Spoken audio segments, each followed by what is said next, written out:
To our amazing viewers at Infidelity Tales Lab, welcome and thank you. Your presence makes these stories worth sharing. We'd love to hear, which part of the world are you joining us from? Let us know. Now, let's dive into today's story. Chapter 1. The Perfect Life. Maxwell Barrett stared at the Manhattan skyline from his penthouse office, the glittering lights reflecting off his steely gray eyes. At 42, he'd built an empire from nothing. Barrett Global Investments was now handling portfolios worth billions. Not bad for a kid who grew up in a trailer park in Nevada. The intercom buzzed. "Mr. Barrett, your wife called. She wanted to remind you about the charity gala tonight." "Thanks, Diane." Maxwell loosened his tie slightly. 12 years of marriage to Olivia had given him everything he thought he wanted: status, connections, and the perfect partner to come home to. Their wedding had been featured in society magazines, the self-made mogul and the gorgeous daughter of the prestigious Montgomery family. His phone buzzed. A message from Perry Donovan, his childhood friend and head of security for Barrett Global. "Need to talk. Important. My office in 15. Maxwell frowned. Perry never messaged like this unless something was seriously wrong. 15 minutes later, Maxwell sat across from Perry in the security office, watching his friend fidget uncomfortably. "Just spit it out," Maxwell said. Perry slid a tablet across the desk. "I wouldn't show you this if I wasn't absolutely certain." Maxwell picked up the device. Security footage from the previous day showed Olivia entering the Waldorf Astoria, checking her appearance nervously before walking through the lobby. The timestamp read 2:17 p.m. The next clip showed her leaving at 5:43 p.m., her normally perfect hair slightly disheveled. "So my wife went to a hotel. That doesn't mean—" "Keep watching," Perry said quietly. The next clip showed a man exiting the same hotel 8 minutes after Olivia. Maxwell's blood turned to ice. Trenton Holbrook, his supposed friend and business associate. "How long?" Maxwell asked, his voice dangerously calm. "At least 6 months.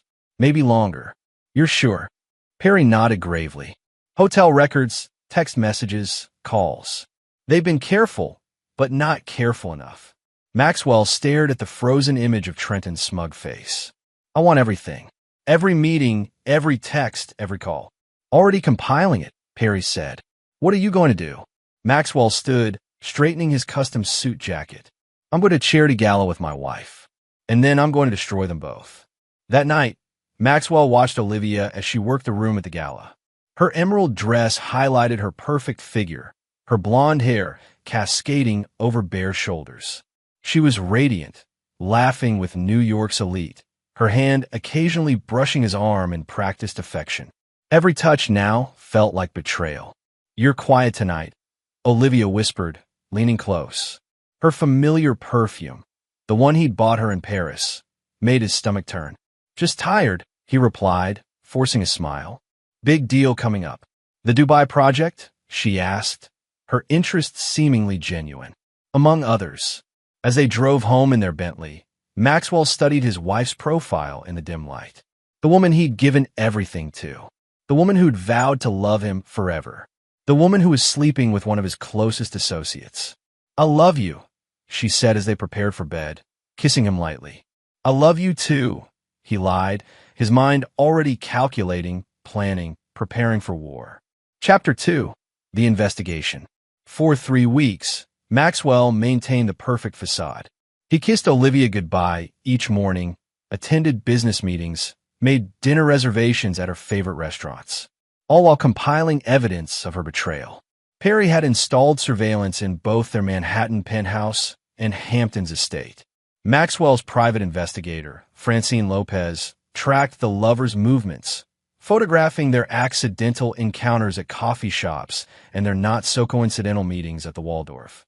Maxwell sat in his private study, examining the latest report. Photos of Olivia and Trenton at a secluded restaurant in upstate New York. Their hands intertwined across the table, looking at each other with undisguised desire. A knock at the door interrupted his thoughts. "Come in," he called, quickly closing the file. Olivia entered, dressed for tennis. "I'm heading to the club. Lunch with the girls after." "Have fun," he said, smiling warmly. "Tell Bethany I said hello." Will do. She hesitated. Is everything okay? You've been working so much lately. The Dubai deal is consuming all my attention, he replied smoothly. But it'll be worth it. After she left, Maxwell called Perry. I need everything on Trina Holbrook. Financials, habits, weaknesses. Every skeleton in his closet. Already digging, Perry confirmed. Found something interesting. He's not as financially solid as he pretends. 3 failed investments in the last year. He's leveraged to the hilt. Interesting, Maxwell murmured. And what about Olivia's family? The Montgomerys are having their own troubles. Her father's hedge fund took some hits. They're keeping up appearances, but they're cash poor. That's why they pushed Olivia toward you in the first place. Maxwell laughed humorlessly. So, I was just a rich nobody they needed to bail them out. Basically, who else knows about the affair? Her cousin Dominic knows for sure. He's covered for them twice. And I suspect her parents are aware, but turning a blind eye. Maxwell's jaw tightened.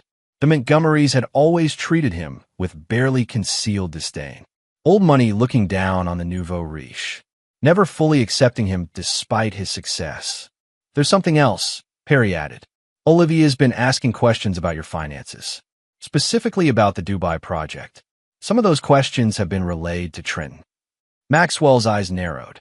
So it's not just sex. They're after my company. Looks that way. Trenton's been meeting with your competitors. Maxwell stared out the window at the city below. I want a complete audit of everyone who's accessed sensitive information. And give me a meeting with Natalia Rivera. Natalia was his most ruthless attorney. Brilliant, discreet, and utterly without mercy in the courtroom. If anyone could help him craft the perfect revenge, it was her. That evening, Maxwell sat across from Natalia in a private room at an unmarked restaurant in Chinatown. So, Natalia said after hearing the whole story, you want to destroy them both. Completely, Maxwell confirmed. But I need to be strategic. A simple divorce would give Olivia half my fortune, which she would share with lover boy. Natalia nodded. There are ways around that. Your prenup has an infidelity clause. The prenup requires proof that would stand up in court. I need more than hotel footage and photos. Natalia smiled coldly. Then we'll get more. But first, we need to understand what they're really after. If they're trying to steal company secrets, that's corporate espionage. Criminal charges. Much more satisfying than just a divorce. Maxwell leaned forward. Tell me what you need. Time, access, and your willingness to let them think they're winning for a little while longer. You'll have it all, Maxwell promised. Whatever it takes. Chapter 3. The plan takes shape. Maxwell stood in his home office, staring at the web of connections he'd mapped on his secure tablet. Every meeting between Olivia and Trenton. Every suspicious call. Every leaked piece of information. The Dubai project was his biggest venture yet. A $2.3 billion development that would transform Barrett Global from a major player to an industry titan. Only 5 people knew the complete details. And, somehow, pieces of those details had reached his competitors. His secure phone buzzed. Perry calling. We found it, Perry said without preamble. Hidden camera in your home office. Professional job. Been there about 3 months. Maxwell's blood boiled. My own home. There's more. Olivia's been copying files from your laptop. The backup program captured her accessing the Dubai contracts last week. And Trenton, meeting tomorrow with Archer Capital, your biggest competitor for the Dubai deal. Maxwell closed his eyes, focusing on his breathing. When he opened them, his decision was made. It's time to accelerate the plan. The next day, Maxwell invited Trenton to his club for what appeared to be a friendly game of squash. As they played, Maxwell intentionally held back, letting Trenton win the first 2 games. You're off your game today, Max, Trenton said, grinning as they took a water break. Long nights working on Dubai, Maxwell replied. Speaking of which, I could use your expertise on something. The investment structure is complex, even for me. Trenton's eyes sparked with interest. Happy to help. What are you thinking? I'm creating a separate holding company for the project. Offshore. Keeps things cleaner tax-wise. Smart. Trenton nodded, trying to mask his eagerness. When are you filing the paperwork? Next week.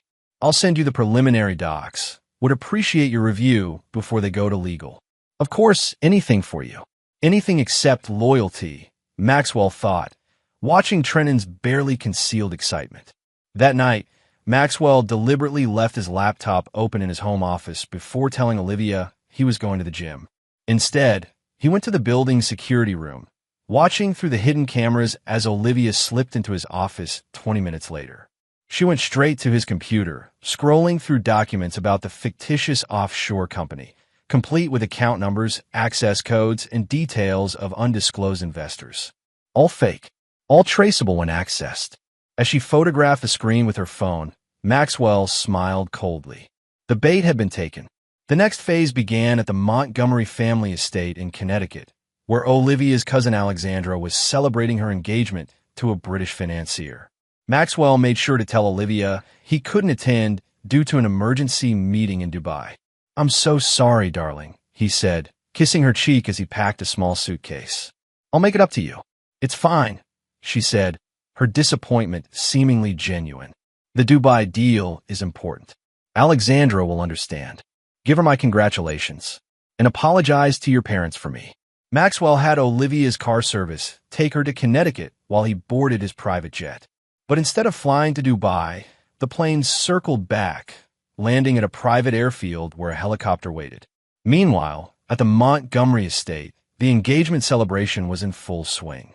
Alexandra's parents had spared no expense. Champagne flowed freely, a string quartet played, and New England's elite mingled on manicured lawns. Olivia sat with her parents and Trenton, who had been invited as an old family friend. They thought they were being discreet, but several guests had noticed their lingering glances and secretive smiles. "Where's that husband of yours?" Preston Montgomery asked his daughter, his disdain barely concealed. "Dubai," Olivia replied. "Important business." "Always business," her mother Vivian sniffed. "I've never understood why you married someone so consumed by work. Let's talk about his billions instead," Preston said with a derisive chuckle. "The man does have his uses. He's just dedicated," Olivia defended half-heartedly. Trenton placed his hand briefly on Olivia's under the table. "Some men don't know how to appreciate what they have at home." Preston raised his champagne glass. "To Alexandra and Thomas. May your marriage be filled with true love, not just convenient arrangements."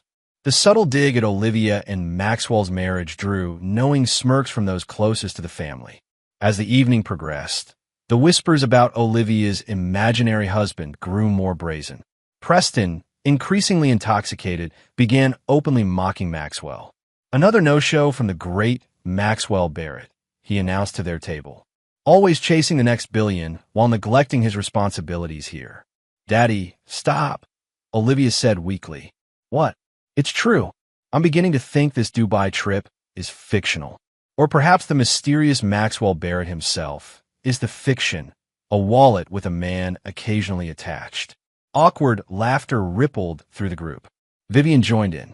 "Darling, you have to admit, your husband has become more legend than reality lately.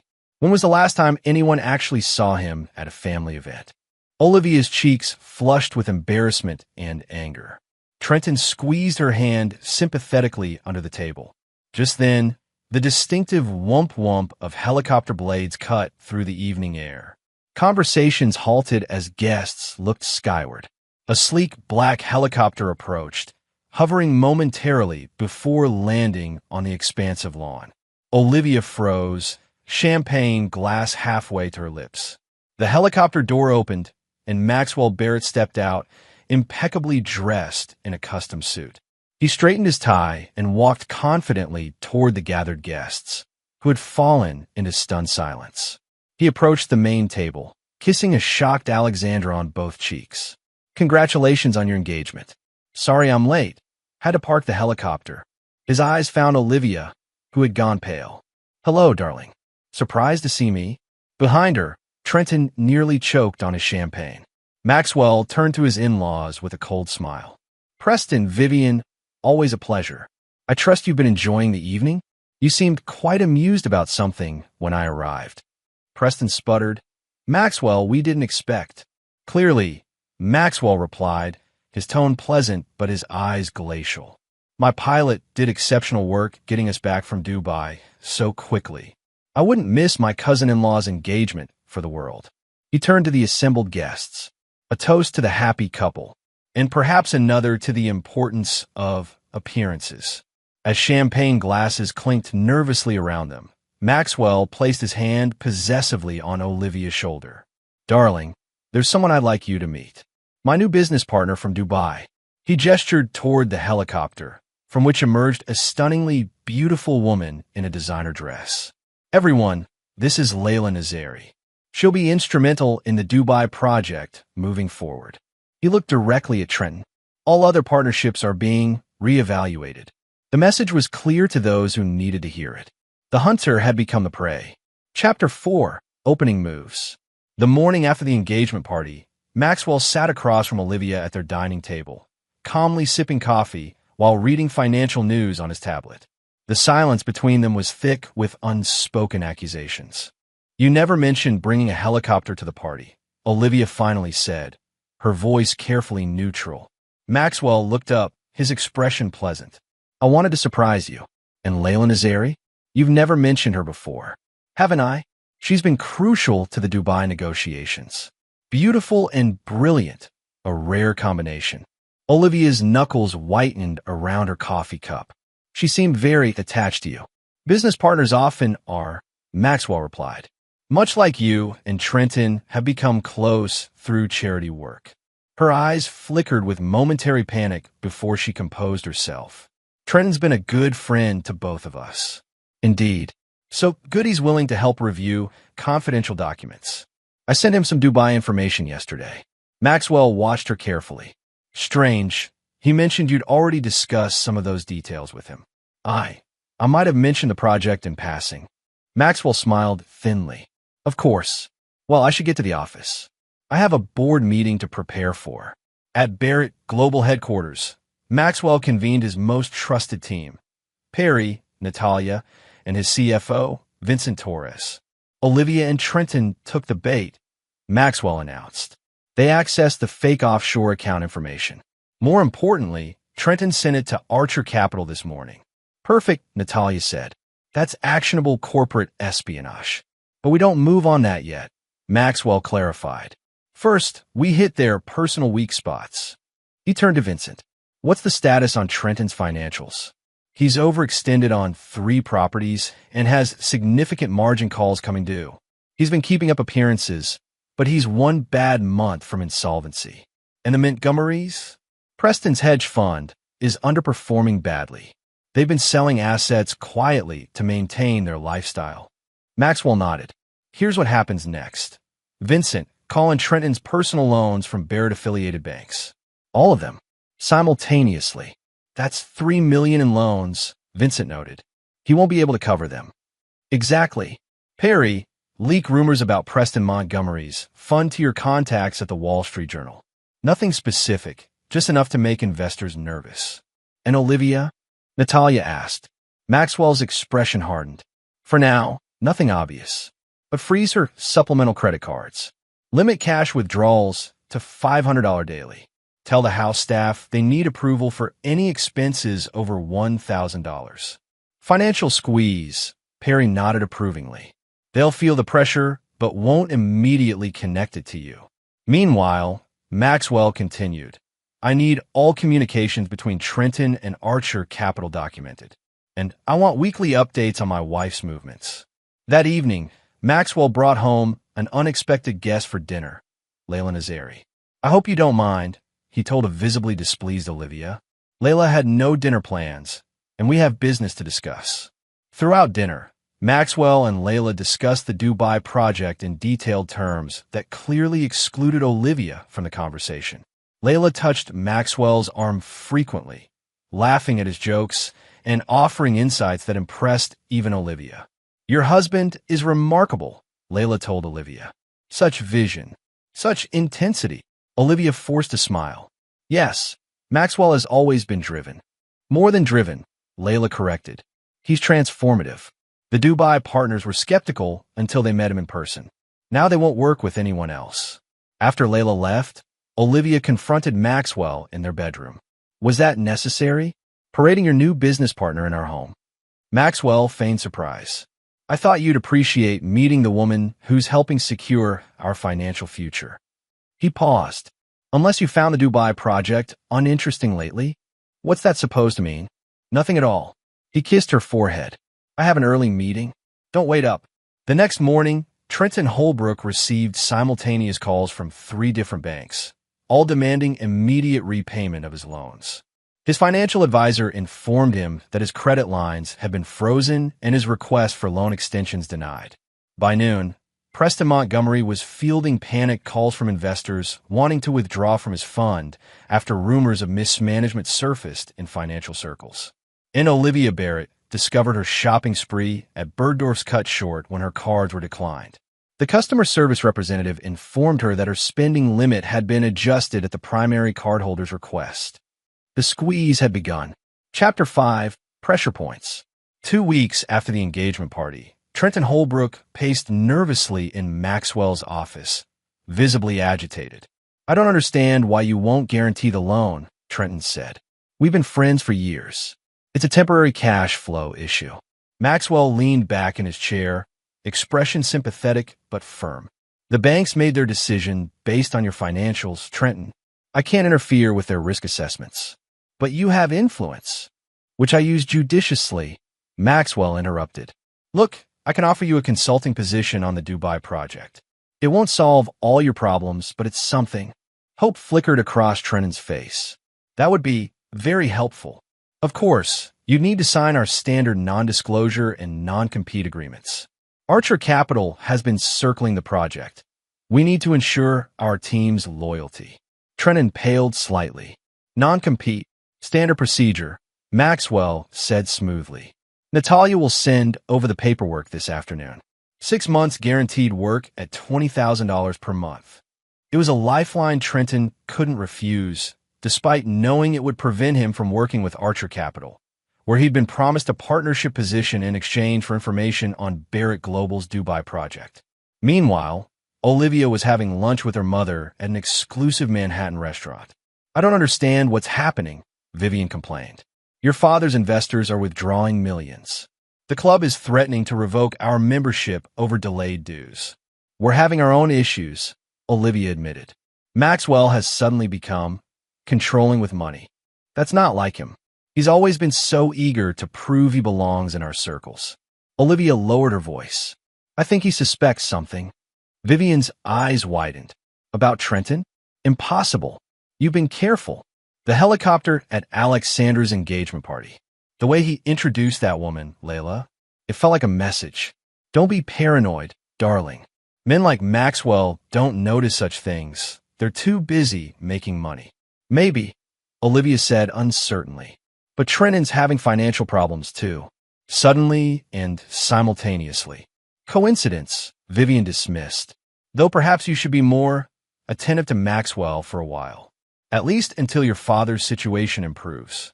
That evening, Maxwell invited Olivia to dinner at their favorite restaurant. She dressed carefully, selecting a red dress he had once admired. Throughout dinner, Maxwell was charming, attentive, almost like during their courtship. He asked about her day, complimented her appearance, reminisced about their early years together. What's the occasion? Olivia asked, genuinely confused by his warm demeanor. Can a man enjoy dinner with his beautiful wife? He reached across the table, taking her hand. I've been preoccupied with work. I've neglected you. Guilt flashed across Olivia's face. I understand how important the Dubai project is. Not more important than us, Maxwell said, his eyes intense. I was thinking we should get away together.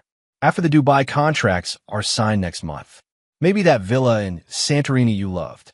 I'd like that, she said, squeezing his hand. As they drove home, Olivia's phone buzzed with a message.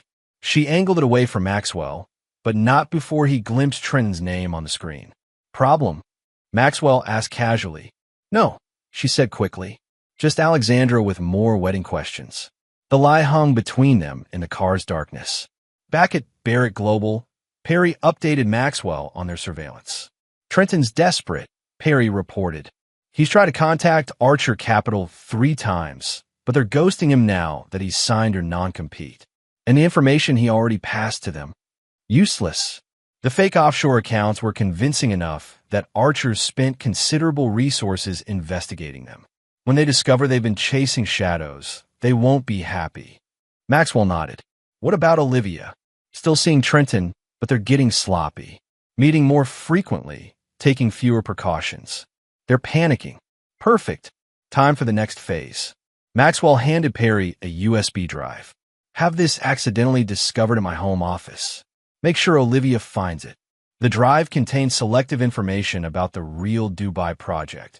Enormously profitable, but structured in a way that would exclude both the Montgomerys and Trenton from any benefits. It also included personal files suggesting Maxwell was planning to divorce Olivia after the Dubai deal closed. And Layla Nazari? Perry asked. Schedule another dinner at my home. Make sure Olivia knows she'll be there. And have our accountants prepare for full financial isolation protocols. You're cutting them all off. Maxwell's smile was cold. I'm teaching them the cost of betrayal. Chapter 6. The Confrontation. The Barrett penthouse dining room was set for an intimate dinner for 4. Maxwell had invited Layla Nazari and, surprisingly, Trenton Holbrook. A celebration, Maxwell had explained to a confused Olivia. The Dubai contracts are nearly finalized. Trenton's consulting has been valuable. Olivia had spent the day in a state of anxiety. After discovering the USB drive in Maxwell's office, left conspicuously in an unlocked drawer, she'd viewed its contents with growing horror. Not only was Maxwell planning to divorce her after the Dubai deal, but he'd structured their prenuptial agreement to trigger clauses that would leave her with almost nothing if she contested it. She'd immediately called Trenton, who was equally distressed about the financial arrangements that would shut him out of the Dubai profits despite his consulting work. Now they sat across from each other at Maxwell's table, maintaining a facade of professional friendliness while exchanging worried glances. Maxwell raised his glass. To successful partnerships, business and otherwise. They drank, the expensive wine tasting like ash in Olivia's mouth. Layla has been instrumental in securing the final investors, Maxwell continued. The signing ceremony is scheduled for next Tuesday in Dubai. Will you attend, Olivia? Layla asked sweetly. Before she could answer, Maxwell interjected. Unfortunately, Olivia has prior commitments. Her cousin's wedding preparations are consuming her schedule. Olivia frowned. I could reschedule. No need, Maxwell said firmly. This is primarily business. Besides, I'll only be gone 3 days. Trenton cleared his throat. The investment structure you outlined is fascinating, Maxwell. Very innovative. Isn't it? Complete compartmentalization of assets. Each investor protected from the other's potential liabilities. What Maxwell didn't say, what was clear in the USB files, was that this structure also prevented any unauthorized parties from accessing funds or information. After dinner, Layla suggested they move to the living room for cognac. As Maxwell poured drinks, his phone buzzed. He checked it, frowning. Excuse me. Emergency call from Dubai. As soon as Maxwell left the room, Trenton moved closer to Olivia on the sofa. Did you see the divorce papers? He whispered urgently. Yes, she hissed back. He's planning to file as soon as the Dubai deal closes. We need to move faster. My financial situation is dire, and your father's getting worse. If Maxwell cuts us off completely, what are we supposed to do? He's watching everything. Layla, seemingly engrossed in her phone across the room, appeared not to notice their conversation. The signing ceremony in Dubai, Trenton said quietly. If we could somehow access his authentication codes before then. How? He's barely letting me access household accounts, let alone business information. There must be something in his home office. Papers is safe. Their whispered conspiracy halted abruptly as Maxwell returned. Good news, he announced. The final investor is confirmed. We're officially at full subscription for the Dubai project. He raised his glass again, studying Olivia and Trenton over the rim as they forced congratulatory smiles. Later that night, after Trenton and Layla had departed, Maxwell found Olivia in their bedroom, pretending to read. You and Trenton seemed deep in conversation during my call, he remarked casually. Just catching up, she replied. He mentioned having some financial troubles. Yes, unfortunate timing with the banks calling his loans. Bad investments, apparently. Olivia set down her book. Maxwell, is everything all right between us? He sat beside her on the bed, taking her hand. Why do you ask? You've been different lately. The sudden attention, then the distance. The changes to our accounts. Maxwell studied her face, the face he'd once loved beyond reason. I've been preoccupied with Dubai, the biggest deal of my career. Just Dubai. What else would it be? His thumb stroked the inside of her wrist where her pulse raced. I don't know. Sometimes I feel like you're testing me. Maxwell leaned in, kissing her softly. Get some sleep. Everything will be clearer soon. As Olivia drifted off, Maxwell sat in the darkness, reviewing the footage from the hidden cameras. Trenton and Olivia's whispered conversation played on his tablet, their desperate plotting now fully documented. He sent a text to Perry, execute financial containment. Full isolation protocol. The next morning, Olivia discovered her personal checking account had been drained, with funds transferred to the joint household account. Her secondary credit cards were canceled. Her investment portfolio, gifted by Maxwell on their 10th anniversary, showed a pending transfer to Barrett Family Trust. When she called the family attorney in panic, he informed her that recent changes to the trust required dual authorization for any withdrawals. Maxwell's signature and the signature of his appointed trustee, Natalia Rivera.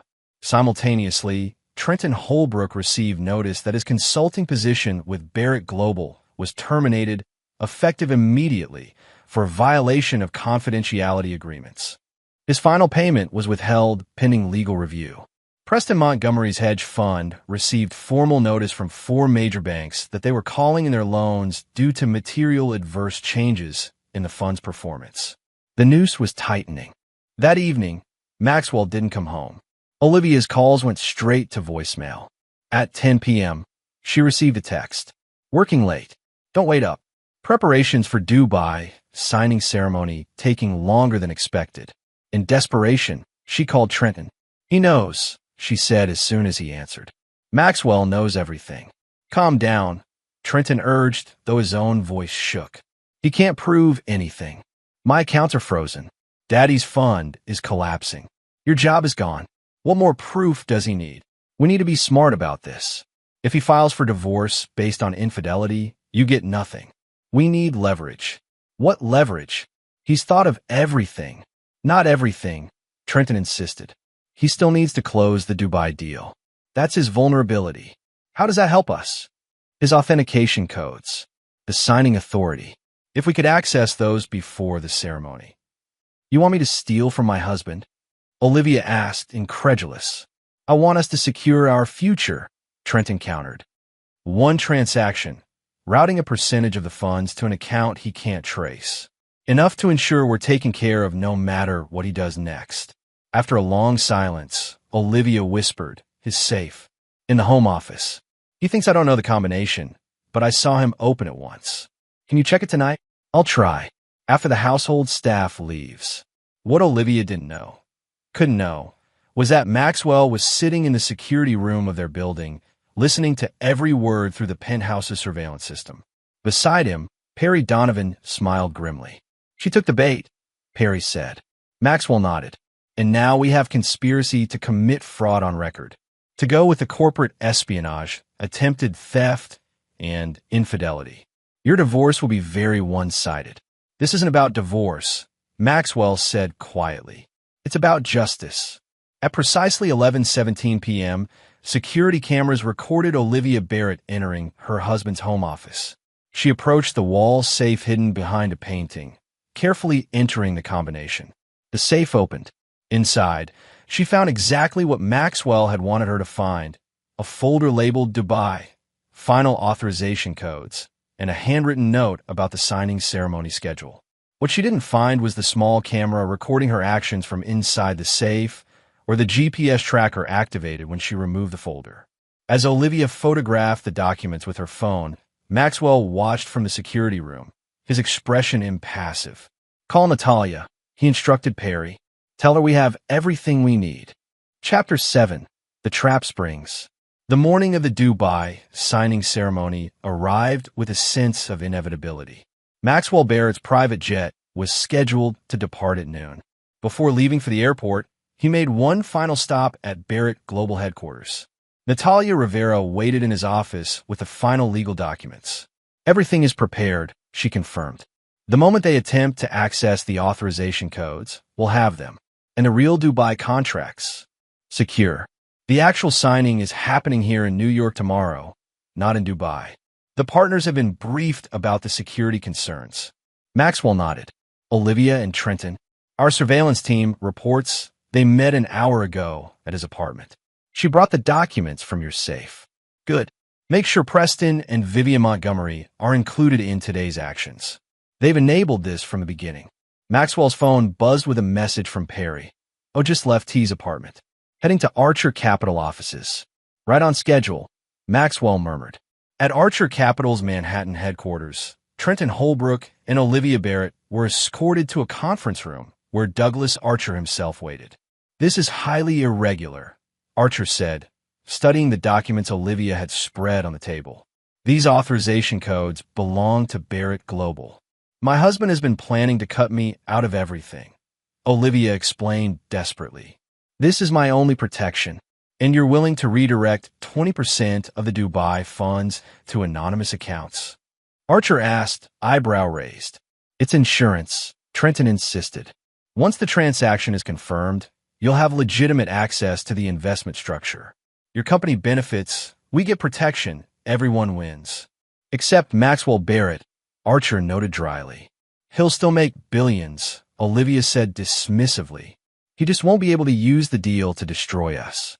Archer studied them both. And what makes you think these codes are genuine? That this isn't some elaborate trap. I took them from his personal safe, Olivia said. Maxwell trusts me completely.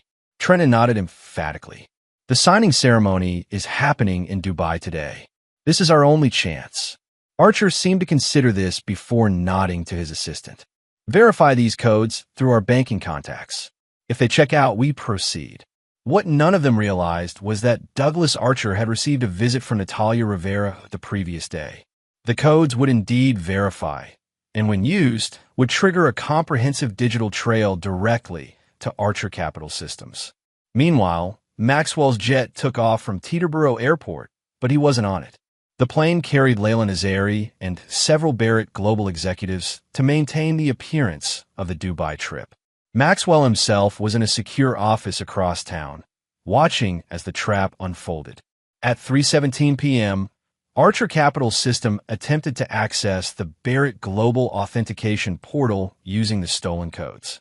Immediately, automated security protocols activated, documenting the intrusion attempt while appearing to grant access. Archer, Trenton, and Olivia watched as the system displayed what seemed to be the Dubai project's transaction dashboard. Archer's team initiated the fund diversion, transferring 20% to offshore accounts controlled by Trenton and Olivia. Confirmation received. Archer's tech specialist announced. Funds transferred. Olivia exhaled in relief. Now we're protected, no matter what Maxwell does next. I wouldn't be so sure about that, said a new voice from the doorway. All heads turned to see Maxwell Barrett standing there, flanked by Natalia Rivera and 2 FBI agents. Gentlemen, Maxwell addressed the agents. As discussed, you've just witnessed attempted corporate espionage and wire fraud. Olivia's face drained of color. Maxwell, this isn't what it looks like, he finished coldly. It's exactly what it looks like. My wife and her lover stealing corporate authorization codes and attempting to divert millions from a legitimate business transaction. You set us up. Trenton realized, his voice hollow. I gave you enough rope to hang yourselves, Maxwell corrected. The Dubai signing ceremony is tomorrow, in New York. Those codes you stole? Honeypot. The transactions you just authorized? Documented evidence of fraud. Douglas Archer stood abruptly. Barrett, I was working with authorities to catch these two. They approached me with this scheme. Save it, Douglas. Maxwell cut him off. Your meeting with Trenton last month is already part of the evidence package. You're as implicated as they are. As the FBI agents began reading rights and applying handcuffs, Maxwell approached Olivia, who stood frozen in shock. Why? She whispered. You could have just divorced me. Maxwell leaned close, his voice for her ears alone. Because you didn't just betray our marriage. You betray my trust. You conspired against everything I've built. And for that, there is no forgiveness. He straightened his tie and nodded to the FBI agents. She's all yours, gentlemen. As they led Olivia, Trenton, and Archer away, Natalia approached Maxwell. The Montgomerys? She asked. The SEC is paying them a visit as we speak. Preston's creative accounting is about to become very public. Complete destruction, Natalia observed. Was it worth it? Maxwell watched the elevator doors close on his wife's tear-streaked face. Every penny. Chapter 8, The Aftermath. 3 months after the arrests, Maxwell sat in his attorney's office, reviewing the final settlement terms. The criminal cases against Olivia, Trenton, and Douglas Archer were proceeding, with all three facing significant prison time for fraud, corporate espionage, and conspiracy. Olivia's attorneys are requesting another meeting, Natalia informed him. They're floating a new settlement offer. No meetings, no settlements. Maxwell's voice was flat. She made her choices. The prosecution has offered her a reduced sentence in exchange for testimony against Trenton and Archer. Let her take it or leave it. I don't care which. Natalia studied him. The divorce is finalized. The Dubai deal closed successfully. Barrett Global's stock has never been higher. You've won, Maxwell. This was never about winning, he corrected. It was about consequences. The consequences had indeed been severe. Preston Montgomery's hedge fund had collapsed under SEC investigation, with Preston himself facing criminal charges for investor fraud. Vivian had been forced to sell their estates and artwork to cover legal fees. The once proud Montgomery family was now a cautionary tale in financial circles. Trenton Holbrook had lost everything: his reputation, his freedom, his assets. Currently awaiting trial, he'd been denied bail as a flight risk. His desperate attempts to shift blame to Olivia had only strengthened the prosecution's case against both of them. And Olivia, the woman Maxwell had once built his life around, now sat in a federal holding facility, her designer clothes exchanged for prison scrubs, her society friends vanished, her future destroyed. The press wants interviews, Natalia continued. Forbes, Wall Street Journal, CNBC. The Barrett betrayal story is still hot. No interviews, Maxwell said firmly. The facts speak for themselves. That evening, Maxwell returned to his penthouse, now redesigned to erase all traces of Olivia. No photographs remained. No shared mementos. It was as if their 12 years together had never happened. Perry joined him for a drink on the terrace overlooking Central Park. Archer Capital is finished, Perry reported. Their major clients are jumping ship. Their reputation is toxic. Maxwell nodded, swirling his scotch. And Layla returned to Dubai. Her role as your supposed love interest is no longer needed. Make sure she receives the agreed-upon bonus. She played her part perfectly. They sat in comfortable silence until Perry asked, "Was it enough?" After everything they did, Maxwell considered the question, watching the city lights shimmer below. Justice is never about enough. It's about balance. They conspired to take everything from me. Now they have nothing. And the Montgomerys' social circle? The ones who laughed at your expense at the engagement party. A cold smile touched Maxwell's lips. I've acquired controlling interest in their club. The membership committee is being restructured. Amazing how quickly loyalty shifts when fortunes change. What's next for you? Perry asked. After all this? Expansion. Barrett Global moves into European markets next quarter. I've acquired 3 competitors who were weakened by the Archer Capital collapse. And personally, Maxwell set down his glass. Personally, I learned a valuable lesson. Trust must be earned, and betrayal must be answered. Without exception. Weeks later, Maxwell attended a charity gala alone. As he mingled with New York's elite, he overheard whispered conversations about Olivia's downfall. The same society figures who had once embraced her now disavowed any close connection. Maxwell, darling, trilled Bethany Winters, a longtime friend of Olivia's who had undoubtedly known about the affair. We've missed you at our gatherings. You must join us for dinner soon. Must I? Maxwell replied coolly. Bethany faltered at his tone. Well, I just thought. That now that my wife's disgrace is complete, you could re-establish social connections? How thoughtful. His smile never reached his eyes. Unfortunately, my memory for loyalty is rather long. Good evening, Bethany. He walked away, leaving her sputtering. Later that evening, Alexandra Montgomery, now Alexandra Winthrop following her wedding, approached him cautiously. Maxwell, I want you to know that I never approved of what Olivia did, or my uncle's behavior toward you. Maxwell studied his former cousin-in-law, yet you said nothing when they mocked me at your engagement party. Alexandra flushed.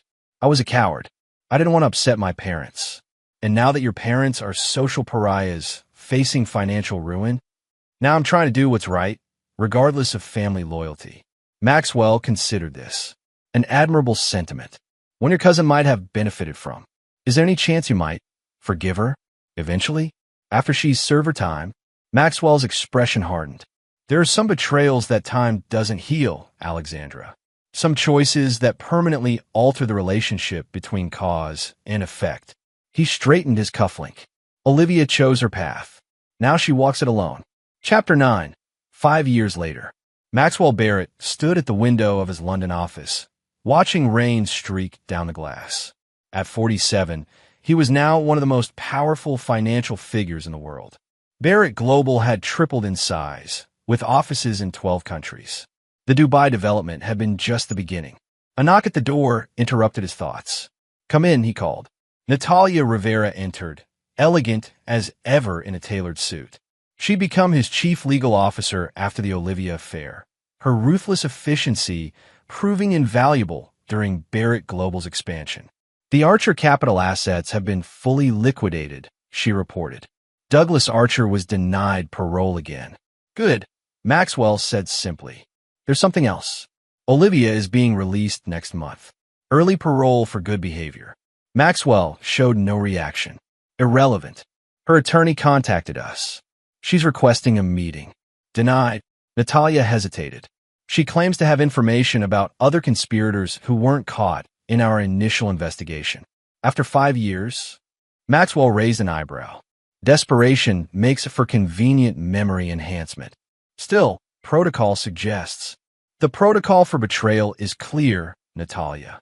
No contact. No exceptions. She nodded, having expected this response. On a different matter, Preston Montgomery died last night. Heart attack in the minimum security facility where he was serving his sentence. Maxwell absorbed this news impassively. Send an appropriately modest arrangement to the funeral. Nothing personal. Of course. After Natalia left, Maxwell returned to the window. Across the street, construction continued on the new Barrett Tower, soon to be the tallest building in London's financial district. His phone buzzed with a message from Perry, released from hospital, still requesting meeting. Trenton Holbrook had attempted suicide 6 months into his sentence. He'd survived, but spent the intervening years between prison and psychiatric hospitals. Like Olivia, he'd been reaching out through intermediaries, begging for a chance to explain, to apologize. Maxwell deleted the message without responding. That evening, he attended a private dinner at the home of the British Chancellor of the Exchequer. As the most eligible bachelor in financial circles, he never lacked for social invitations or interested companions. He'd had several relationships since Olivia, but none had progressed beyond a certain point. Trust, once shattered, proved difficult to rebuild. At the dinner, he found himself seated beside Lady Josephine Blackwell, a brilliant economist with connections throughout European banking. The notorious Maxwell Barrett, she said with a smile. Your reputation precedes you. Good or bad? He asked, amused. Fascinating, she replied. They say you're brilliant, ruthless, and impossible to truly know. An accurate assessment. They also say you destroyed your ex-wife and her lover so thoroughly that even mentioning their names in your presence is forbidden. Maxwell's expression cooled. Do they now? I find it interesting, Josephine continued, undeterred, that a man of your accomplishments remains defined by an act of revenge, however justified. I'm defined by my actions, Maxwell corrected. All of them, including ensuring that betrayal has consequences. And forgiveness? Does that have a place in your worldview? Maxwell considered her question, swirling the wine in his glass. Forgiveness is a luxury for those who've never been truly betrayed. Josephine studied him. A rather bleak perspective for a man who has everything. Not everything, Maxwell replied. Just everything that matters. Later that week, Maxwell visited New York for a board meeting. Against his better judgment, he drove past the former Montgomery estate, now converted to luxury condominiums after the family's financial collapse. Vivian Montgomery had moved to a small apartment in Queens, her social standing destroyed, her friends vanished, her remaining years spent in obscurity and shame. The mighty had indeed fallen. Maxwell felt no satisfaction at the sight, only a cold certainty that justice had been served. His driver took him past the federal correctional facility where Olivia would soon complete her sentence. 5 years of her life gone, her beauty faded, her future prospects non-existent. The fairy tale princess had discovered that actions have consequences. Keep driving, Maxwell instructed as the prison came into view. No need to linger on the past. That evening, as he prepared for his return flight to London, Maxwell received an unexpected visitor at his Manhattan penthouse. Alexandra, he said with surprise when his security announced her arrival. Show her in. Alexandra Winthrop entered, elegant in simple business attire, a far cry from the pampered socialite she'd once been. After her parents' disgrace, she'd carved out her own path, starting a moderately successful interior design business. Thank you for seeing me, she said. I know it's unexpected. What can I do for you? Maxwell asked, gesturing for her to sit. I just came from visiting Olivia. She's being released next week. Maxwell's expression hardened. If you're here to plead her case. I'm not, Alexandra interrupted. Quite the opposite, actually. This caught his attention. Explain. Olivia asked me to deliver a message. She said to tell you she's changed. That prison has given her time to reflect. That she deserves a second chance. And you disagree? Alexandra met his gaze directly. Some betrayals can't be undone, Maxwell. Some choices define us permanently. Olivia made hers. A hint of surprise showed in Maxwell's eyes. An unexpected perspective from family. 5 years ago, I watched you systematically dismantle my family's legacy in response to their betrayal. It was terrifying, brutal, and completely justified. She took a deep breath. I learned from it. About consequences. About integrity. And now you're warning me against showing mercy? I'm suggesting that your instincts have served you well. Olivia hasn't changed. Her concern is still only for herself. Maxwell nodded slowly. Thank you for your candor. As Alexandra rose to leave, she added, There's something else you should know. Trenton has been contacting her. They're planning to reunite after her release. Some people never learn, Maxwell observed. Apparently not. After she left, Maxwell stood at his window, looking out at the city that had witnessed his greatest triumphs and most painful betrayal. His phone buzzed with a message from an unlisted number. It's Olivia. I'm being released next week. Please give me a chance to explain, to apologize. People change. Everyone deserves forgiveness. Maxwell stared at the message for a long moment before composing his response. No, they don't. He blocked the number and turned back to the view, his reflection in the glass showing a man who had learned the hardest lesson of all. Some betrayals change you forever, and some debts can never be repaid. In the unforgiving world of Maxwell Barrett, second chances were a myth. Trust, once broken, remained shattered. Loyalty, once betrayed, was never restored. It wasn't revenge that drove him now. It was principle, a code as unyielding as the man himself. The past was written, the consequences delivered, and Maxwell Barrett never looked back. And there you have it. Another story comes to an end. What did you think? I'd love to hear your thoughts in the comments below. If you enjoy this story, consider joining our community by subscribing. It means the world to us. For more stories like this one, check out the recommended videos on screen. And I'll see you there. Welcome back to another story on Infidelity Tales Lab. Before we begin, tell us, where in the world are you watching from? Now, let's dive into today's story. Chapter 1, The Discovery. Dr. Derek Farmer had always prided himself on his precision. 22 years of marriage, 15 years as a cardiac surgeon at Portland General Hospital, and a reputation that commanded respect from colleagues and fear from residents.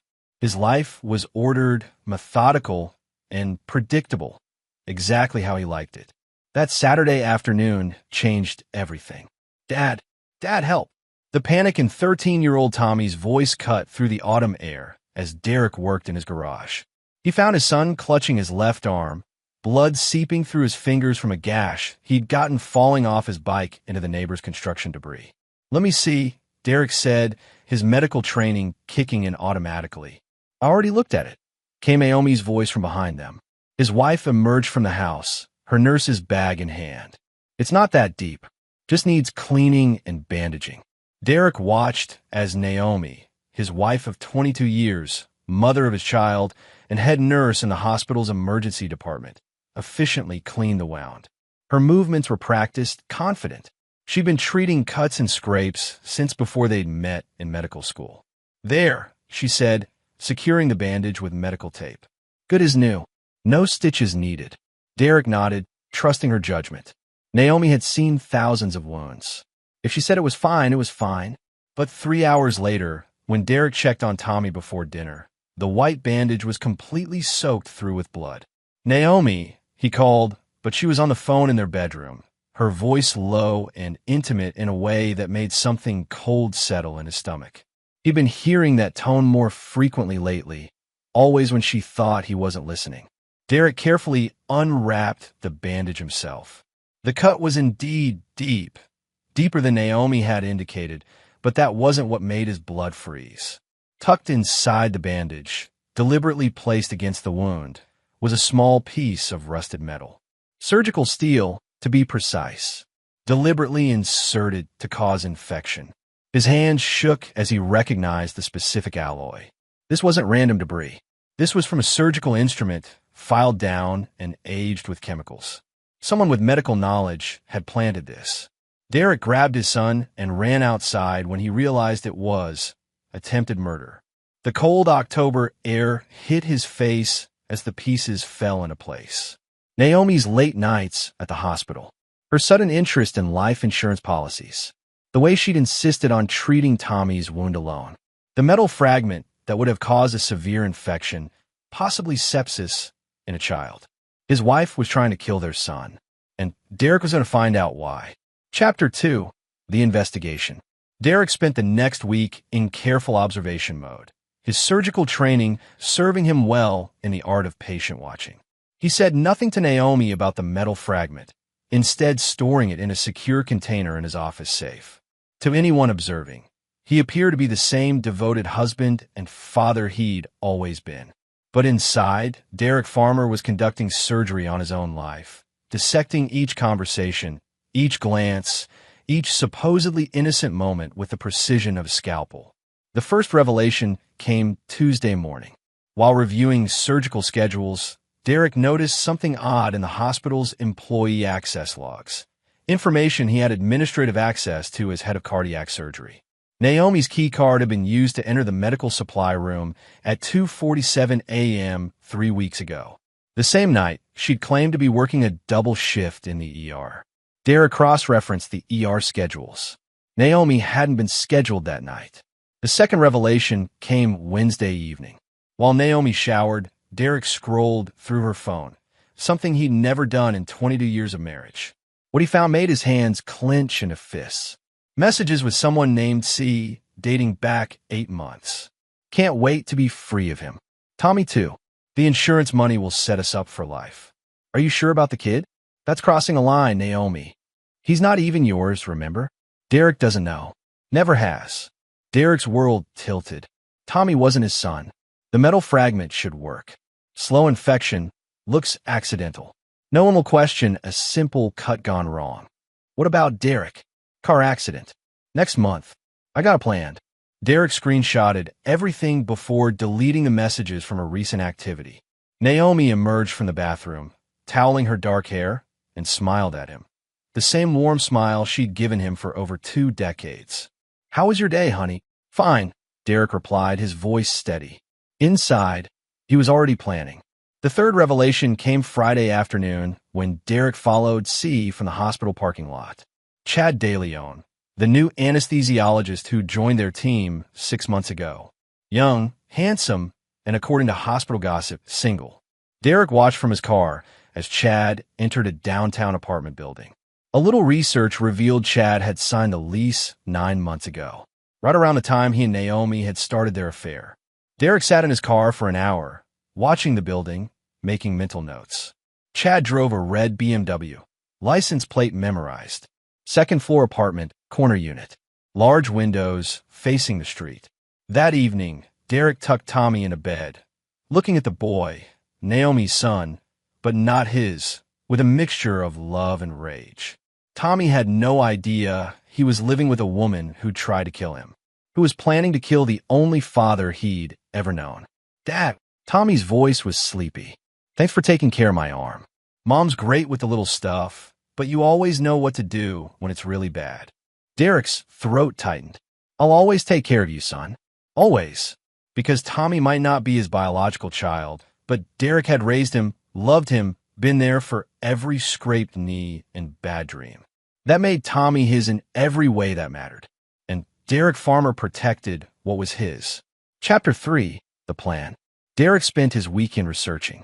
Not medical journals this time, but legal precedents, insurance policies, and most importantly, Chad DeLeon's background. What he discovered was illuminating. Chad had left his previous position at Seattle General under mysterious circumstances.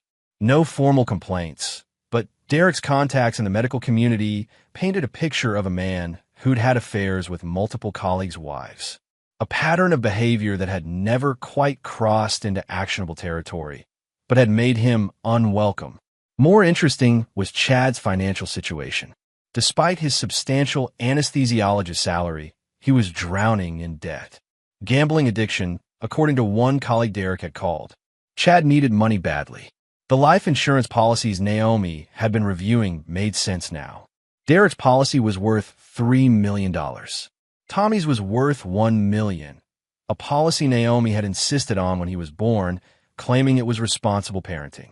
Derek realized he was looking at a carefully orchestrated plan that had been months in the making. But they'd made one crucial mistake. They'd assumed Derek was the same trusting, methodical man who'd never questioned his wife's late nights or mysterious phone calls. Derek began his own plan that Monday morning. First, he quietly transferred most of their liquid assets to accounts Naomi couldn't access. Legal, since he'd set up all their finances, but it would leave her cash poor if she tried to run. Second, he scheduled a meeting with his attorney, Josh Howard, an old friend from medical school who'd gone into law instead of medicine. Josh was successful, discreet, and most importantly, ruthless when his clients needed protection. I need you to prepare divorce papers, Derek told Josh in his downtown office. Full custody of Tommy, citing abandonment and adultery. I'll have evidence. This is sudden, Derek. You and Naomi always seemed. She's been having an affair. Worse than that. Derek handed Josh printed copies of the text messages. She tried to hurt Tommy, and she's planning to kill me for the insurance money. Josh's eyebrows rose as he read. Derek, have you contacted the police? Not yet. I want everything in place first. When I move, I want it to be decisive. Derek's third step was the most dangerous. He needed to gather more evidence of Naomi and Chad's plan. But more than that, he needed to understand exactly how they planned to kill him so he could turn it against them. That evening, Derek announced he needed to work late at the hospital. Instead, he parked across from Chad's apartment building and waited. At 8:30 p.m., Naomi's car pulled up. Derek watched his wife disappear into the building, then positioned himself where he could see into Chad's apartment. What he witnessed over the next hour confirmed everything. Naomi and Chad, intimate in ways that made Derek's jaw clench. But it was the conversation he could partially read through their lips that provided the final pieces. They were accelerating their timeline. The accident was planned for this weekend. Derek drove home, his mind racing. Naomi was already back, claiming she'd been called in for an emergency surgery that had been canceled. How was your evening, honey? She asked, kissing his cheek. Quiet, Derek said. Just caught up on some reading. But as Naomi headed upstairs, Derek made a phone call to Josh Howard. It's happening this weekend, he said quietly. I need everything ready by Friday. Derek, maybe we should involve the police now. No, I'm going to handle this my way. Because Derek Farmer had spent 15 years in surgery, making split-second decisions that meant life or death. He learned that sometimes to save a patient, you had to cut out the diseased tissue completely. And his life had definitely been infected. Chapter 4, The Setup. Derek's plan began with precision Thursday morning. He called in sick for the first time in 3 years, claiming a stomach bug. Naomi left for her shift at the hospital with a concerned kiss and promises to bring him soup later. The moment her car disappeared around the corner, Derek was in motion. His first stop was Chad's apartment building. Derek had learned that Chad worked the afternoon shift this week, leaving his apartment empty until noon. Building security was minimal, a simple key card system that Derek bypassed by following a delivery truck through the service entrance. Chad's apartment was exactly what Derek had expected. Expensive furniture purchased on credit, empty whiskey bottles in the trash, and most tellingly, a stack of gambling debts totaling over $200,000 hidden in a bedroom drawer. Derek photographed everything, but his real target was Chad's computer. Medical professionals were notoriously poor with cybersecurity, and Chad was no exception. His password was BMW 2024, his car, and the year he wanted to pay it off. The laptop's browser history revealed online research into untraceable poisons, specifically digitalis, a heart medication that was nearly impossible to detect post-mortem if administered correctly. Chad had been researching dosages and delivery methods. More damning were the saved documents. Chad had drafted detailed plans for Derek's accidental death during a weekend hiking trip he and Naomi had been encouraging Derek to take. A slip on a rocky trail, a fall into the river, and Derek's body would be found days later with drowning as the cause of death. The digitalis would have stopped his heart during the fall, making rescue impossible even if someone had been there to help. Derek copied everything to a secure drive, then planted something of his own, a keystroke logger that would capture every future password and document. Chad would never know Derek had been there. His second stop was more personal. Derek drove to the storage facility where he kept his father's old hunting equipment. Dr. Samuel Farmer had been a country doctor in rural Oregon before Derek was born, a man who believed in being prepared for anything. Among his father's belongings, Derek found exactly what he needed: an untraceable hunting rifle and a set of night vision equipment that Samuel had used for predator control on their family ranch. Derek wasn't planning to kill anyone, yet, but he wanted options. His third and most important stop was a meeting with a private investigator named Perry Simons, recommended by Josh Howard.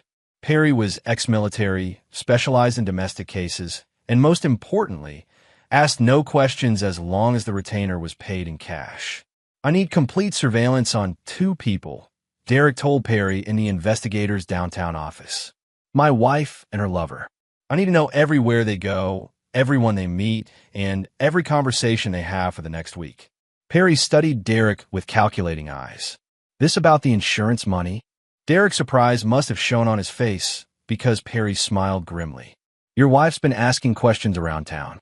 Try to find someone who could make a car accident look convincing. Word gets around in my business. She approached someone, 3 someones, all of whom told her to get lost. But the 4th person might not be so ethical. Perry slid a file across his desk. Guy named Vince Bowers. Works as a mechanic, but he's got a side business in automotive accidents. Your wife met with him Tuesday night. Derek opened the file. Photos of Naomi sitting across from a heavily tattooed man in a downtown bar. Their conversation looked intense, businesslike. What did you hear? Nothing concrete yet. But Bowers specializes in brake line failures. Makes it look like mechanical failure instead of sabotage. Perry leaned back in his chair. How far are you willing to go to protect yourself, Dr. Farmer? Derek thought about Tommy's bandaged arm, about the metal fragment that could have killed his son, about 22 years of marriage built on lies. As far as necessary. Perry nodded. Then we understand each other. I'll have everything you need by Monday morning. Derek spent Thursday evening playing the devoted husband, bringing Naomi flowers and suggesting they plan a romantic weekend getaway. Just the two of them, since Tommy was invited to spend the weekend with his friend Luke Holder's family. That sounds wonderful, Naomi said, her smile not quite reaching her eyes. Maybe we could go hiking. You've been working so hard lately. Perfect, Derek agreed. I know just the place. But as Naomi made plans for what she thought would be Derek's final weekend, Derek was making plans of his own. By Friday morning, everything was in place. The divorce papers were filed but sealed. Perry Simons had teams watching both Naomi and Chad, and Derek had confirmed that Vince Bowers had indeed agreed to sabotage Derek's car. The trap was set. Derek just needed to make sure he wasn't the one who walked into it. Chapter 5. The Betrayal. Friday evening arrived with unseasonable warmth, making Derek's suggestion of a Saturday morning hike seem perfectly reasonable. Naomi agreed enthusiastically, even packing a special thermos of coffee to help wake you up on the trail, honey. Derek accepted the thermos with a loving smile, knowing it almost certainly contained the digitalist Chad had been researching. That night, while Naomi slept beside him, Derek reviewed Perry Simons' latest surveillance report. Chad had visited Vince Bowers' garage that afternoon, paying cash for what appeared to be automotive work. The brake lines on Derek's BMW had been professionally compromised. They would fail after approximately 10 miles of mountain driving, right around the same time the digitalist would be taking effect. Tommy left early Saturday morning for his weekend with the Holder family, giving Derek a fierce hug goodbye. Have fun on your hike, Dad. Don't let Mom pick all the easy trails. Derek held his son a moment longer than usual. I love you, Tommy. Remember that, no matter what happens. At 7 a.m., Derek and Naomi loaded their hiking gear into the BMW. Derek had switched the coffee thermoses while Naomi showered, so she would be drinking her own poison. He'd also made one small modification to their plans. I thought we'd try the Cascade Trail today, Derek said as they drove toward the mountains. It's more challenging, but the views are incredible. Whatever you think is best, Naomi replied, her hand resting on his arm with what might have looked like affection to an outside observer. The Cascade Trail was indeed more challenging. It was also 30 miles from where Derek had told Chad and Vince Bowers they would be hiking. Derek had spent years learning these mountains with his father, and he knew every trail, every cliff, and most importantly, every place where cell phone service disappeared completely. 10 miles into their drive, Derek felt the first soft give in the brake pedal. Right on schedule. The coffee smells great, he said, reaching for Naomi's thermos. Mind if I have a sip? Oh, that's my special blend, Naomi said quickly. I made yours with extra caffeine, the way you like it. Derek pretended to drink from his own thermos, while Naomi sipped steadily from hers. Within minutes, her face began to flush as the digitalis entered her system. Feeling okay? Derek asked with genuine concern. You look a little pale. Just tired. Maybe we should turn back. We're almost there, Derek said, downshifting to use the engine for braking as they climbed higher into the mountains. Besides, I think there's something wrong with the brakes. We should get to the trailhead where I can take a look. Naomi's eyes widened as she realized what he was saying. Her hand went to her chest as her heart began to race from the poison she'd intended for him. Derek, I think something's wrong. I feel like your heart is racing, irregular rhythm, shortness of breath. Derek's voice remained perfectly calm as he navigated the mountain road using engine compression and the emergency brake. Those are classic symptoms of digitalis poisoning. The color drained from Naomi's face.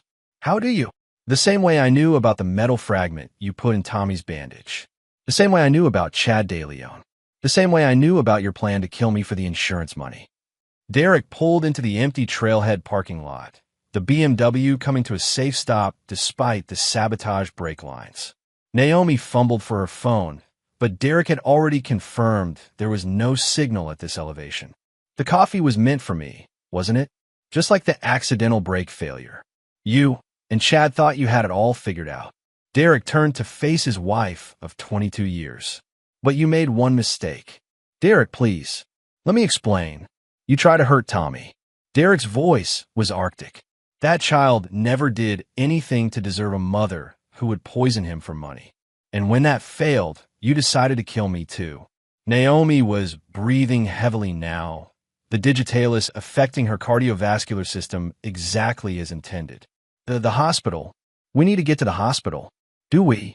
Derek checked his watch. According to Chad's research, which I found very educational, we have about 30 minutes before the dosage becomes lethal. Plenty of time to have a conversation.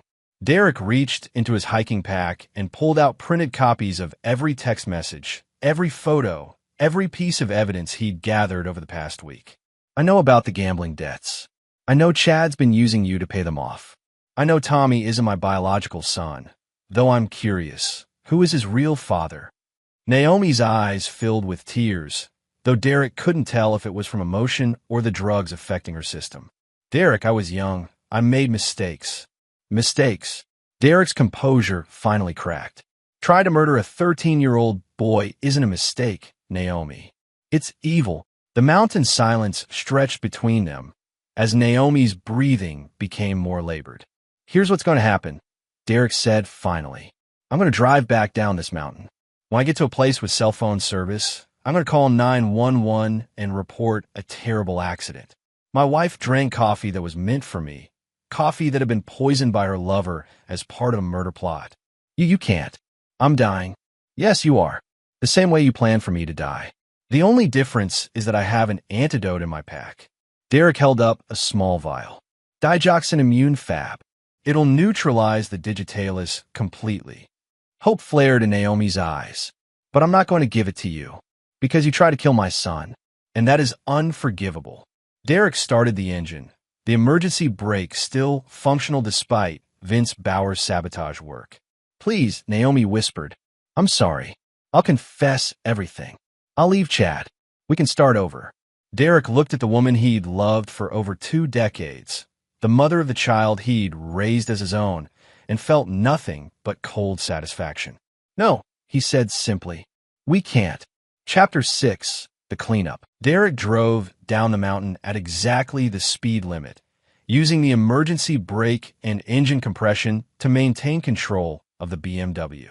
In the passenger seat, Naomi slipped in and out of consciousness as the digitalis continued its work. At exactly 11:47 a.m., Derek reached the first area with reliable cell phone coverage. He pulled over, checked Naomi's pulse, weak and irregular, exactly as expected, and called 911. This is Dr. Derek Farmer. I need emergency assistance at mile marker 23 on Highway 26 near Cascade Trailhead.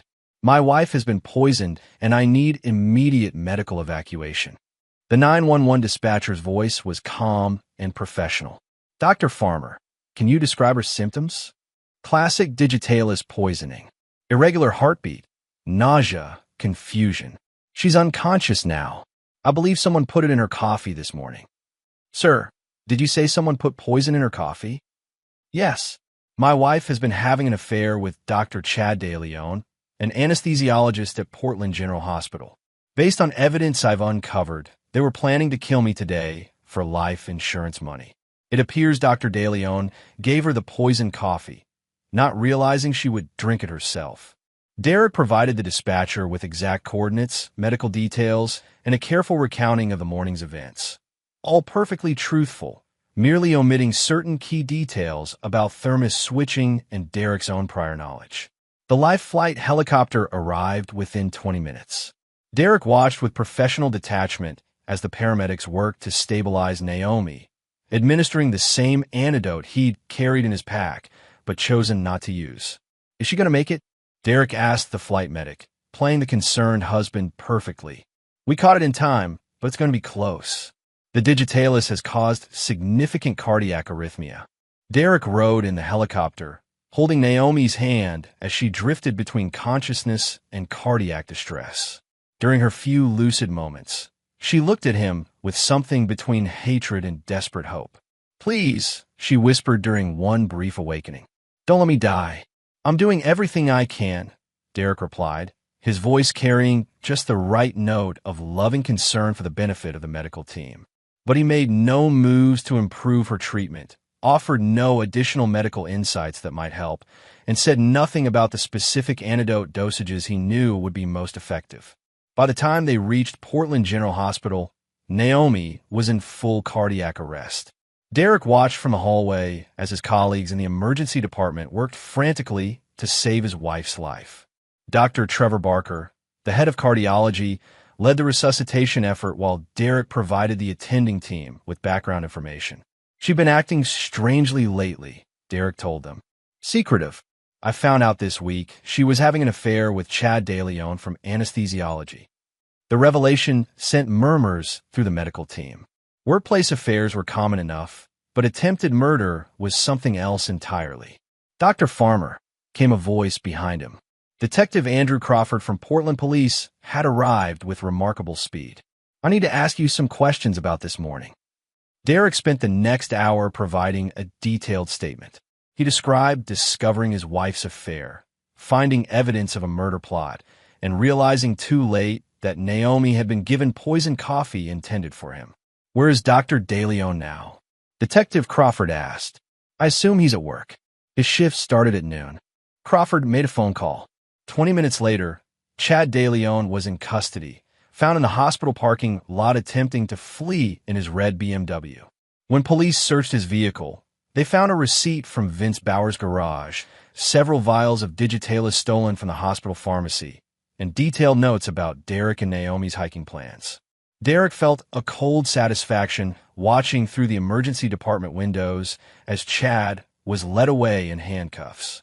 The man looked confused, panicked, and completely unprepared for the trap he'd walked into.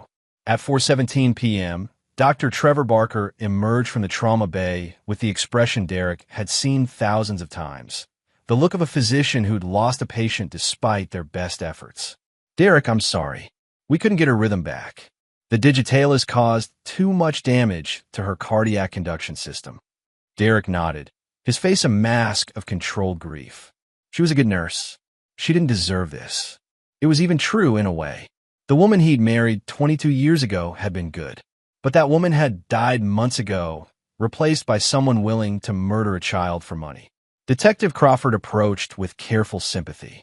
"Dr. Farmer, I know this is difficult, but we need to discuss the investigation.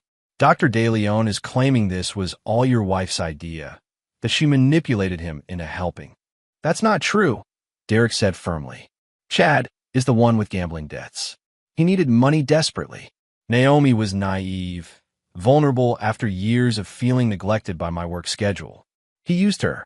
Derek's statement was carefully crafted to paint Chad as the mastermind and Naomi as a victim. It was also completely unprovable either way, since the only other person who knew the truth was dead. As the evening wore on, Derek played the grieving widower perfectly. Colleagues offered condolences.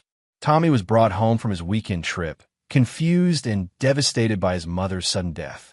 Derek held his son while the boy cried, promising him they would get through this together. "I don't understand," Tommy sobbed. "Why would anyone want to hurt Mom?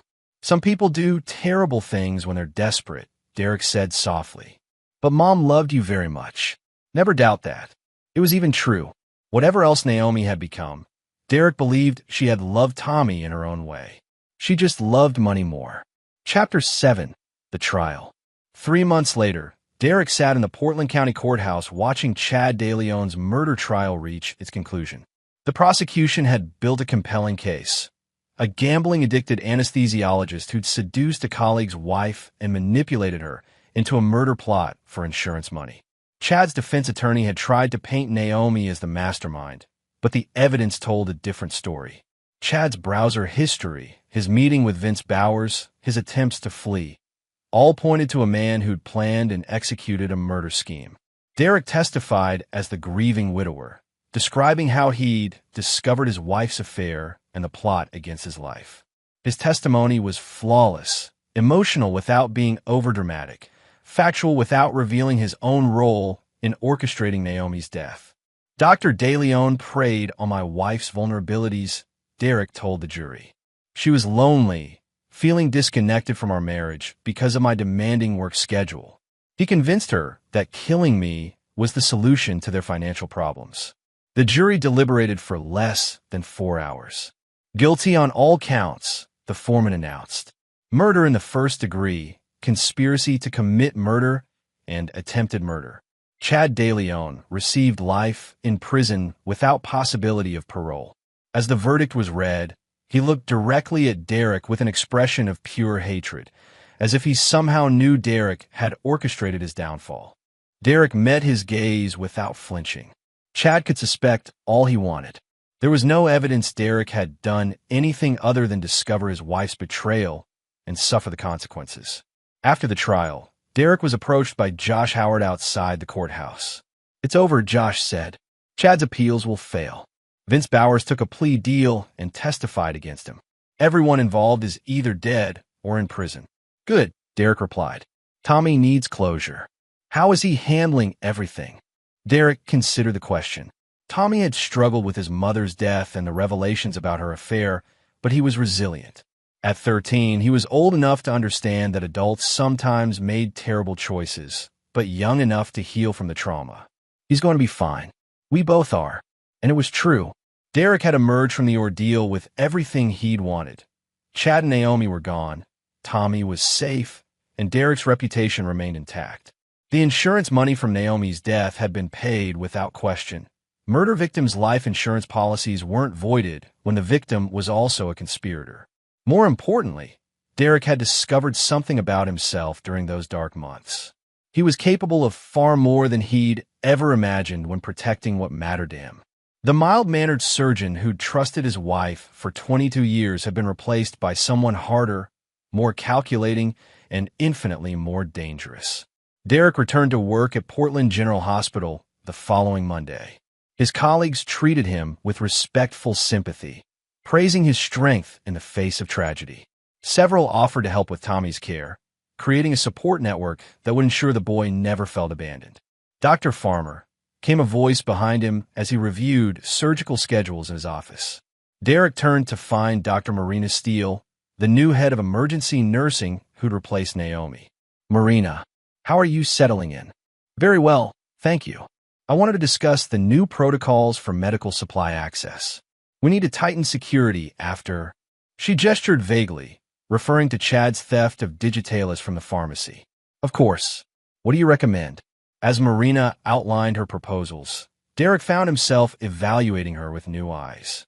She was competent, professional, and showed no signs of the vulnerability that had allowed Chad to manipulate Naomi.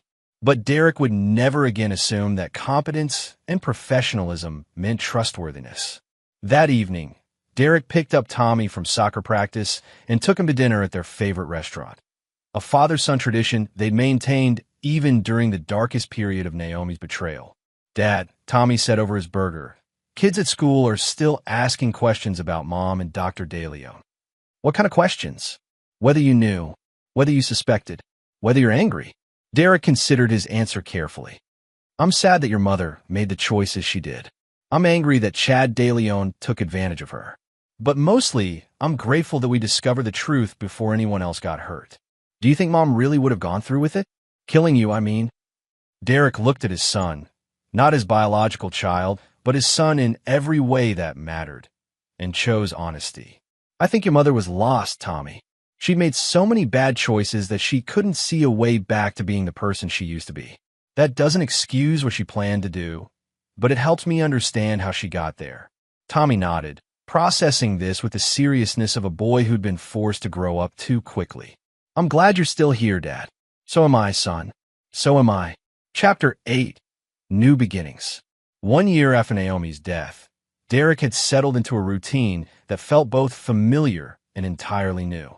His surgical practice continued to thrive, his reputation enhanced rather than damaged by his handling of the tragedy. Colleagues and patients alike saw him as a man who'd faced unimaginable betrayal with dignity and strength. Tommy, now 14, had adapted remarkably well. He'd grown 3 inches, made the varsity soccer team despite his age, and developed the kind of quiet confidence that reminded Derek of his own father. The boy knew the truth about his parentage now. Derek had told him on his 14th birthday, believing honesty was better than secrets.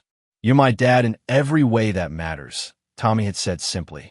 Biology doesn't change that. Derek's relationship with his son had actually strengthened through the ordeal. Without Naomi's hovering presence and complex family dynamics, Derek and Tommy had developed an easy companionship built on mutual respect and shared interests. The insurance settlements had left them financially secure beyond Derek's original expectations. Naomi's life insurance had paid out fully, Chad's failed murder plot having no bearing on her coverage. Additionally, Derek had pursued and won a substantial civil lawsuit against Chad's estate for attempted murder and emotional damages. But perhaps most satisfying was the fate of Vince Bowers, the mechanic who'd sabotaged Derek's brakes. His plea deal had included only 3 years in prison for conspiracy, but Derek had ensured his punishment extended far beyond the legal system. A few well-placed conversations with contacts in Portland's automotive industry had destroyed Vince's reputation and business. Suppliers refused to sell him parts. Customers canceled contracts. His garage had closed within 6 months of his release from prison, leaving him unemployed and unemployable in his chosen field. Derek had learned that revenge didn't always require dramatic confrontation. Sometimes the most effective punishment was simply allowing someone's own poor choices to destroy them while ensuring they had no way to rebuild. On a crisp October afternoon, exactly 1 year after Naomi's death, Derek received an unexpected visitor at his office. Detective Andrew Crawford knocked on his door with an expression Derek couldn't quite read. "Detective Crawford, this is unexpected. Dr. Farmer, I hope you have a few minutes. There are some things I'd like to discuss." Derek gestured to a chair, his pulse remaining steady despite the detective's serious tone. "Of course. How can I help you?" Crawford pulled out a file folder and opened it slowly. "I've been reviewing the case files from your wife's death, just tying up loose ends for the district attorney's office. I thought that was all settled with Chad's conviction. It is. Chad DeLeon will die in prison, and he deserves to. But I've been a detective for 22 years, Dr. Farmer, and I've learned to notice patterns." Derek waited, saying nothing. "Your wife's death was very convenient for you. You emerged from a murder plot as the victim, inherited significant life insurance money, gained full custody of your son, and saw everyone who betrayed you either dead or imprisoned. I was lucky," Derek said simply. "Lucky that Naomi drank the poisoned coffee instead of me. Lucky that we discovered the truth before Chad's plan succeeded." Crawford studied Derek's face with the intensity of a man who'd interrogated thousands of suspects. "See, that's what bothers me. In my experience, luck rarely works out that perfectly." Derek met the detective's gaze without flinching. "Are you suggesting something, detective?" "I'm suggesting that you're a very intelligent man who was betrayed by people you trusted. I'm suggesting that a man in your position might decide to take matters into his own hands rather than rely on the justice system. And what would you do with such a suspicion?" Crawford closed the file folder and leaned back in his chair. "Nothing, because even if I'm right, justice was served. Chad DeLeon got exactly what he deserved. Your wife paid the price for her choices, and you and your son are safe." The two men sat in silence for a long moment. "But I want you to know that I know," Crawford said finally. "Call it professional courtesy. One man who's seen too much evil to another." Derek nodded slowly. "I appreciate your professionalism, detective, and your discretion." Crawford stood to leave, then paused at the door. "For what it's worth, Dr. Farmer, I don't blame you. A man has a right to protect his family. Sometimes the system fails, and a man has to rely on himself." "Sometimes," Derek agreed. After Crawford left, Derek sat alone in his office, considering the detective's words. The man was perceptive, but ultimately it didn't matter what he suspected. There was no evidence Derek had done anything other than survive a murder plot and protect his son. That evening, Derek attended Tommy's soccer game, cheering from the sidelines as his son scored the winning goal.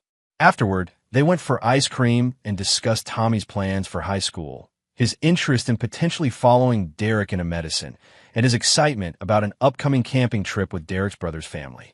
As they drove home through the October evening, Derek reflected on how completely his life had changed in the past year. The betrayal that had nearly destroyed him had instead freed him from a marriage built on lies and revealed his own capacity for decisive action when necessary. He'd learned that he was capable of far more than he'd ever imagined. But more importantly, He'd learned the value of the relationships that truly mattered. Dad, Tommy's voice interrupted his thoughts. Yes, I know this has been a hard year. Losing Mom, the trial, everything. But I want you to know I'm proud of how you handled it all.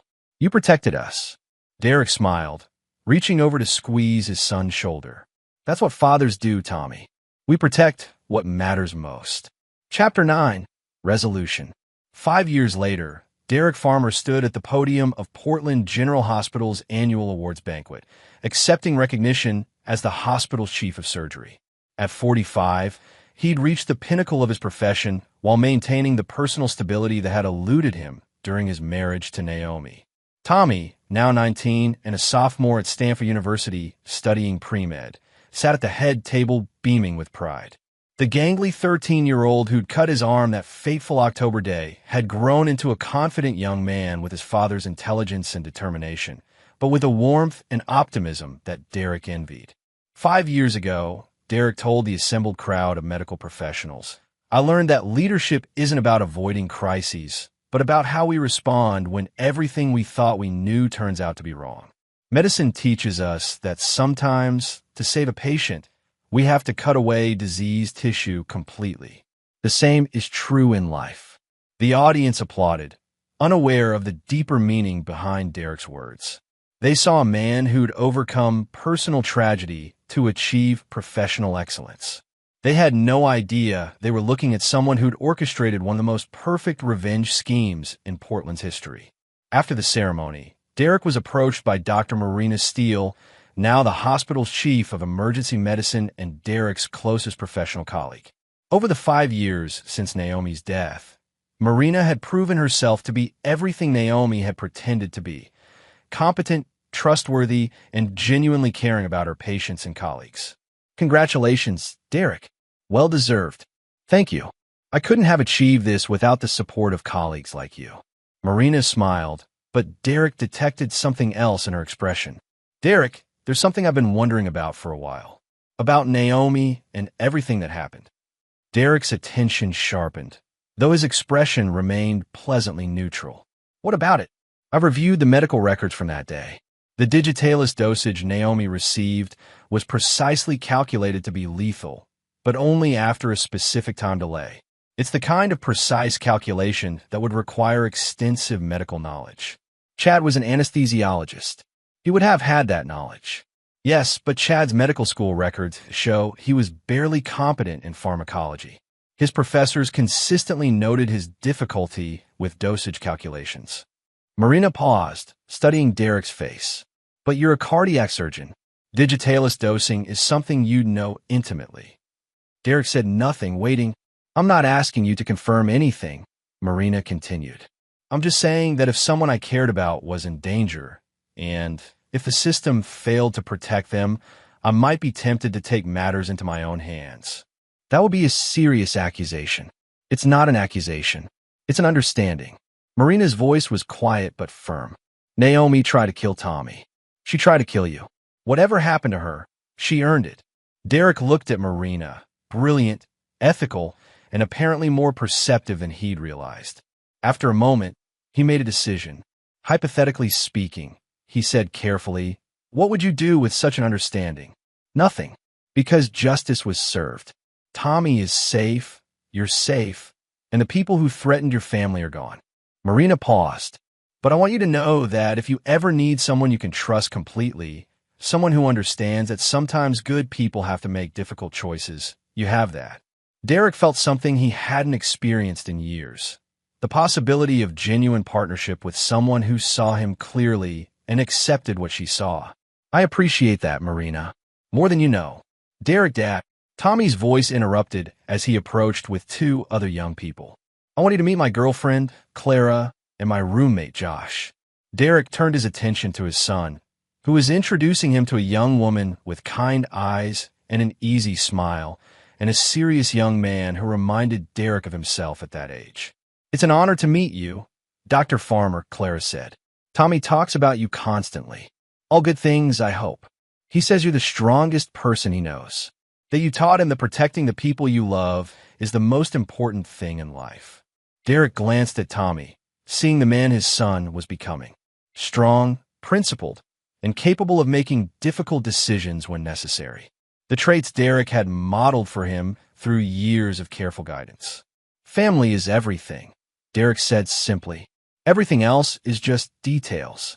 Later that evening, Derek and Tommy stood on the balcony of Derek's downtown penthouse, looking out over the Portland skyline. The apartment was Derek's reward to himself after achieving his career goals, a symbol of how completely he'd rebuilt his life after Naomi's betrayal. "Dad, can I ask you something?" Tommy's voice was serious. "Always. Do you ever wonder what would have happened if Mom had made different choices? If she'd never met Chad, never planned what she planned?" Derek considered the question carefully. "I think your mother was unhappy for a long time, Tommy. She made choices that led her further and further away from the person she used to be. At some point, she crossed a line she couldn't come back from. Do you forgive her?" "I understand her. I pity her. But forgive?" Derek shook his head. "Some things are unforgivable. When someone threatens the people you love, when they're willing to hurt an innocent child for money, they've put themselves beyond forgiveness." Tommy nodded, accepting this. At 19, he was old enough to understand that the world contained genuine evil, and that sometimes good people had to respond to evil with decisive action. "I'm glad you protected us," Tommy said quietly. "Whatever it took, I'm glad you kept us safe." Derek put his arm around his son's shoulders, looking out at the city lights and thinking about the path that had brought them to this moment. Naomi's betrayal had nearly destroyed him, but had also revealed reserves of strength and cunning he'd never known he possessed. He'd learned that he was capable of perfect planning, flawless execution, and absolute ruthlessness when protecting what mattered most. More importantly, he learned that some people were worth protecting, and others were simply obstacles to be removed. Chad De Leon had died in prison 2 years earlier, stabbed by another inmate who'd learned about his crimes against children. Derek had felt nothing but satisfaction reading the news report. Vince Bowers had died in a drunk driving accident 6 months later, his life destroyed by his involvement in the murder plot and his inability to rebuild after prison. Naomi was gone, her memory preserved only in a few photographs Tommy kept in his room. Derek had emerged from the ordeal stronger, wealthier, and more dangerous than anyone suspected. He'd built a new life based on honesty with Tommy, excellence in his profession, and the knowledge that he could handle any threat that emerged. "Ready to head inside?" Derek asked as the evening air grew cool. "In a minute." Tommy looked thoughtful. "Dad, I've been thinking about my future, about what kind of man I want to be. And I want to be like you. Strong enough to protect the people I love.